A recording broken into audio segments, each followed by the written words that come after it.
Good morning students. आज हम class 12 subject biology में चैप्टर नंबर 12 स्टार्ट कर रहे हैं। चैप्टर का नाम है बायोटेक्नोलॉजी एंड इट्स एप्लीकेशन। पिछले वीडियो में हमने चैप्टर नंबर 11 आपको करा दिया था।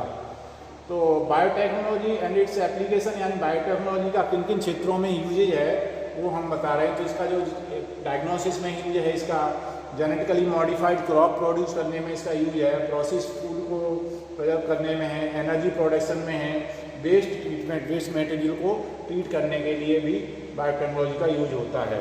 इसके बाद हम बता रहे हैं जीएमओ जेनेटिकली मॉडिफाइड ऑर्गेनिज्म क्या होते हैं। ये ऐसे ऑर्गेनिज्म होते हैं जिनके जीन्स को जेनेटिक इंजीनियरिंग के द्वारा चेंज कर दिया जाता है, जिससे उनमें कुछ विशेषताएं डेवलप हो जाती हैं।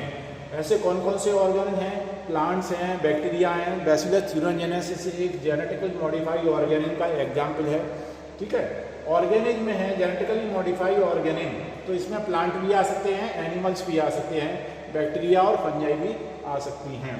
अब इन जेनेटिकली मॉडिफाइड ऑर्गेनिज्म में से क्या क्या लाभ होता है, उनमें किन किन के प्रति रेजिस्टेंस पैदा होती है।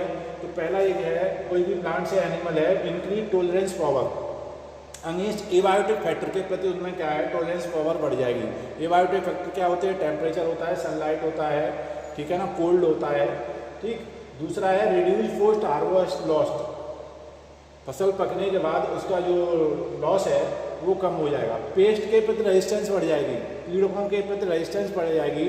कुछ पौधे में कीड़ा लग करके उसको नष्ट कर देते हैं, तो उनके प्रति भी उनमें रेजिस्टेंस बढ़ जाएगी। इंक्रीज एफिशिएंसी ऑफ मिनरल्स, कोई भी क्रॉप्स है जो जीएमओ के द्वारा बनाई जा रही है तो उसमें मिनरल्स का अमाउंट बढ़ जाएगा, न्यूट्रिएंट्स वैल्यू बढ़ जाएगी। जैसे हमारा जो गोल्डन राइस है उसमें विटामिन ए की मात्रा अधिक पाई जाती है। तो ये इसके जीएमओ के क्या हैं, यूजेज हैं। ठीक है ना। आगे हम जो है इसमें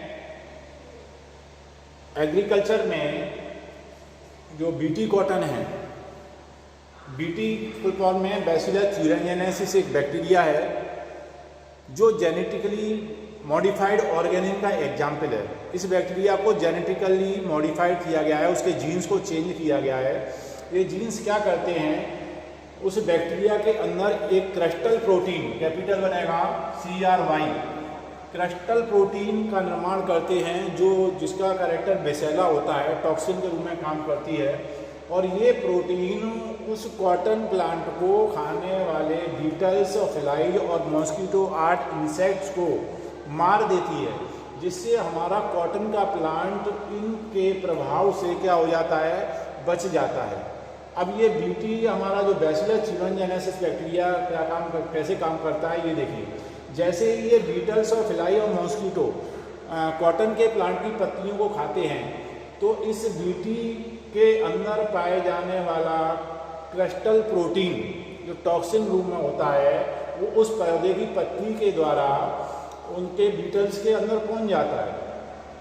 अब ये क्रिस्टल जो प्रोटीन है टॉक्सिन रूप में होता है वो बैक्टीरिया के अंदर इनएक्टिव फॉर्म में रहता है। जैसे ही ये इंसेक्ट के अंदर पहुंचता है तो वहाँ एल्कलाइन मीडियम मिलने से वो क्रिस्टल प्रोटीन जो होता है वो एक्टिव हो जाता है और उस इंसेक्ट की इंटेस्टाइन में घाव करके, है ना, उनमें होल करके उनको नष्ट कर देता है, जिससे क्या होता है, उस इंसेक्ट की डेथ हो जाती है और ये प्लांट हमारा जो होता है इनके इफेक्ट से बच जाता है और उसका कॉटन का प्रोडक्शन बढ़ जाता है। अब इसमें एक ये कैपिटल क्राई आता है और एक आता है स्मॉल क्राई। दोनों में अंतर क्या है? जो कैपिटल क्राई है ये क्रिस्टल प्रोटीन है जो विषैला प्रभाव होता है इसका, जिसके कारण उस इंसेक्ट की डेथ होती है। और जो स्मॉल क्राई है ये एक जीन्स है जो जिसकी प्रेजेंस में इस क्रिस्टल प्रोटीन का निर्माण होता है। ठीक है ना। तो ये हमारा क्या हुआ, बीटी कॉटन में genetically modified organism bacillus thuringiensis bacteria का उपयोग हुआ। ठीक है ना। आगे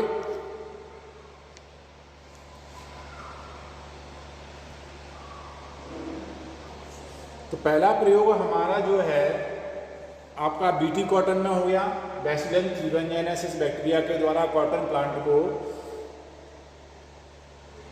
इंसेक्ट से बचाना। दूसरा है पेस्ट रेजिस्टेंस। एक नेमेटोड होता है जो है मेलिडोजाइनी एंकोमेंसिया, ये नेमेटोड है। ये क्या करता है, जो टोबैको प्लांट्स की रूट्स होती हैं उनमें इन्फेक्शन करता है,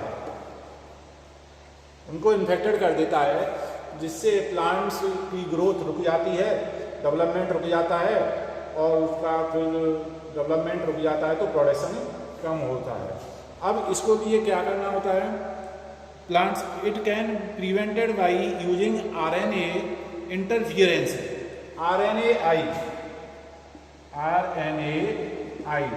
इंटरफियरेंस के द्वारा क्या करता है, किया जाता है, इसको प्रिजर्व कर सकते हैं, यानी प्रिवेंटेड कर सकते हैं, prevented by using RNA interference process which is checked by a silencing of specific mRNA due to a complementary double-stranded RNA which bind and prevents translation of the mRNA। ठीक है ना। तो इस तरीके से RNAi इंटरफियरेंस मतलब के द्वारा हम क्या कर सकते हैं, इस नेमेटोड से इस प्लांट्स को इन्फेक्टेड होने से हम बचा सकते हैं। आगे देखिए, दूसरा यूजेज है बायोटेक्नोलॉजी का जो एप्लीकेशन है इन मेडिसिन, यानी biotechnological application in medicine, genetically engineered insulin बनाने में बायोटेक्नोलॉजी का यूज। ठीक है, इसमें देखिए क्या होता है, insulin contain 2 short polypeptide chain. Mainly जो इंसुलिन में होता है 2 पॉलीपेप्टाइड चेन होती हैं, A एंड B। ये हमारी A चेन है और ये हमारी B चेन है, और ये दोनों चेन जो होती हैं डाइसल्फाइड बॉन्ड के द्वारा आपस में क्या होती हैं, जुड़ी होती हैं। दोनों चेन डाइसल्फाइड बॉन्ड के द्वारा आपस में जुड़ी होती हैं। ठीक है ना। In mammals insulin is synthesised as a pro hormone या प्रो इंसुलिन के रूप में पहले बनता है।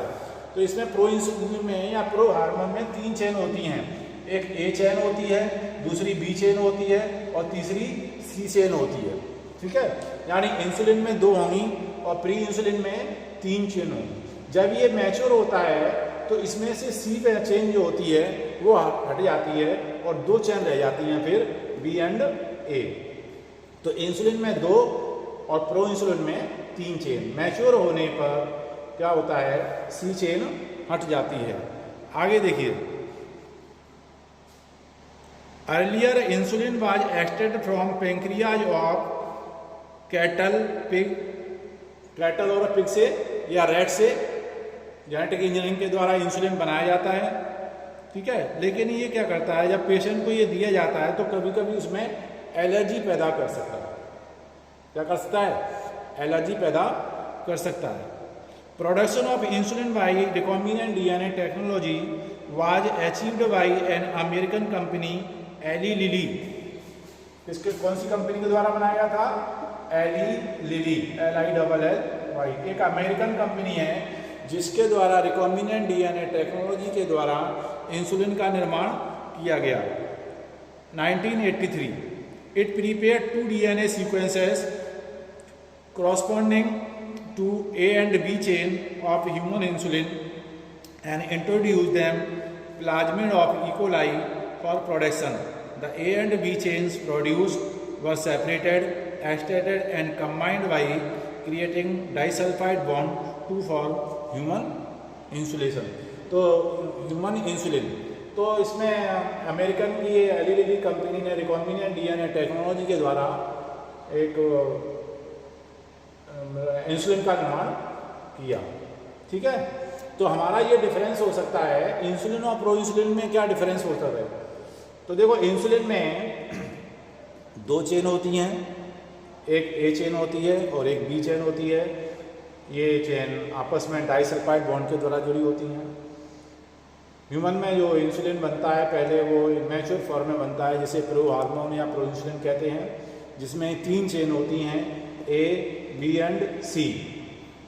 ठीक है ना, जो डाइसल्फाइड बॉन्ड के द्वारा आपस में जुड़ी होंगी।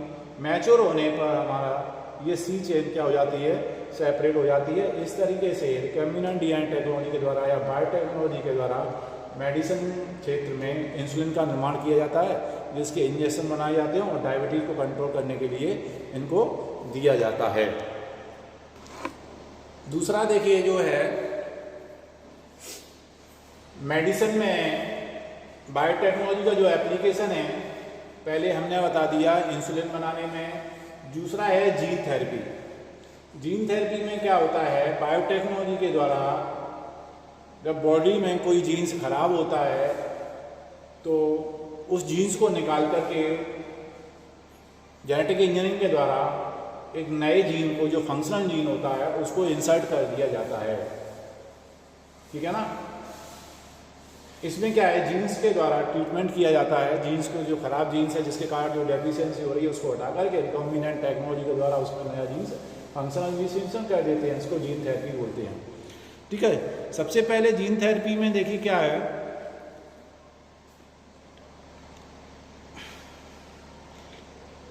फॉर द फर्स्ट टाइम इन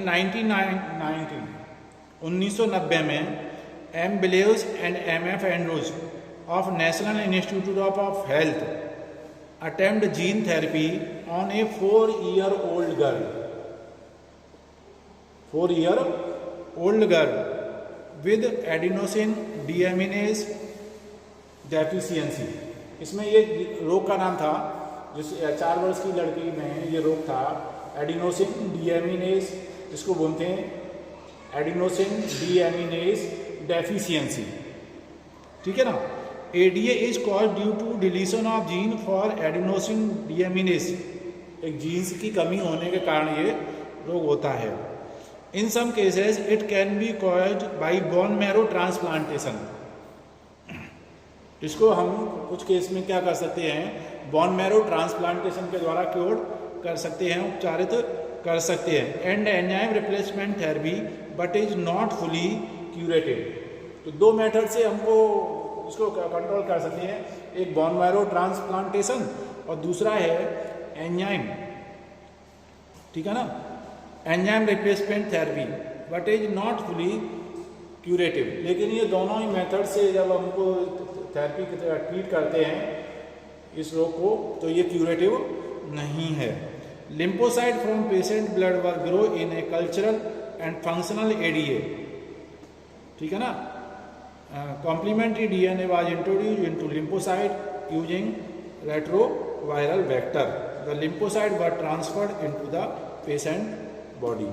तो इसमें हम लिम्फोसाइट्स के द्वारा लिम्फोसाइट्स को ग्रो करके इस हम डिजीज को ट्रीट कर सकते हैं। ठीक है। तो जीन थेरेपी समझ में आ गया, जीन्स के द्वारा ट्रीटमेंट करना।